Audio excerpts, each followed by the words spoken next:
ګورو سلام. غواړم نن د یو ډېرې مهمه موضوع په باره کې خبرې وکړم. هغه موضوع ده د وینډوز ګارد مود. کېدای شي له تاسو سره په ذهن کې دا پوښتنه پیدا شي دا ګارد مود یې څه معنی او څنګه یې کارولی شو.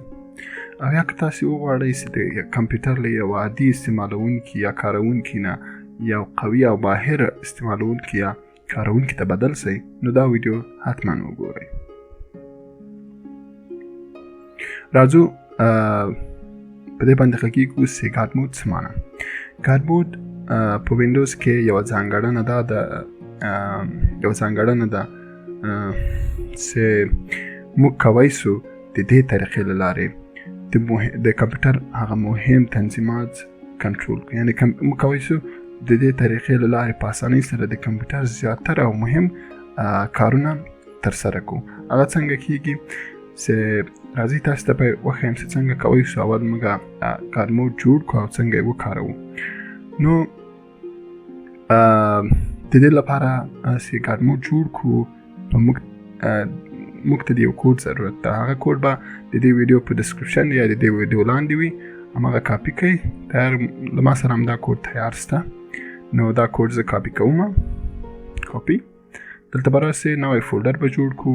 یو فولډر او دا کوډ به ور پیسټ کړو. انټر مو ووهه.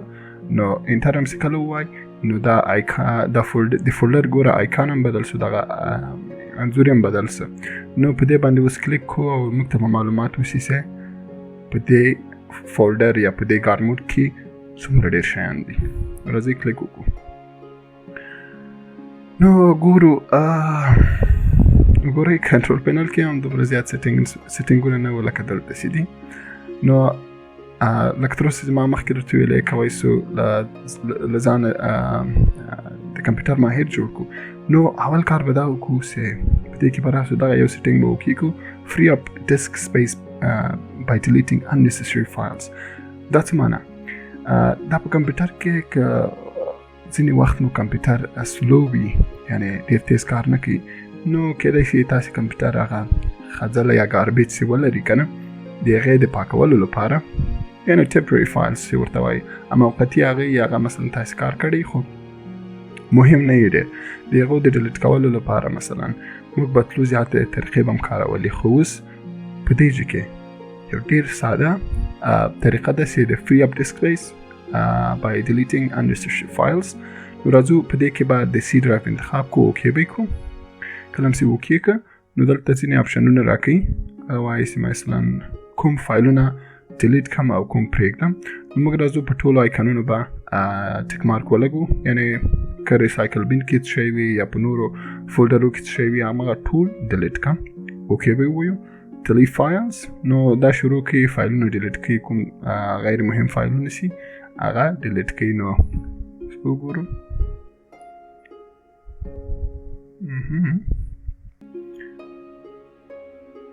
ډېر ښه ومولیدل دوستانو.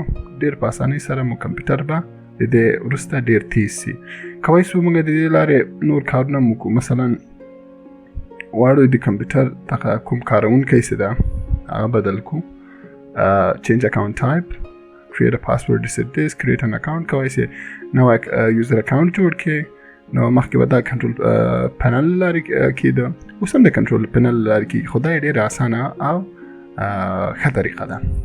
نو هیله ده چې ویډیو مو خوښه شوي او د نورو ویډیوګانو لپاره زموږ چینل سبسکرایب کړئ او ویډیو ته لایک ورکړئ. مننه.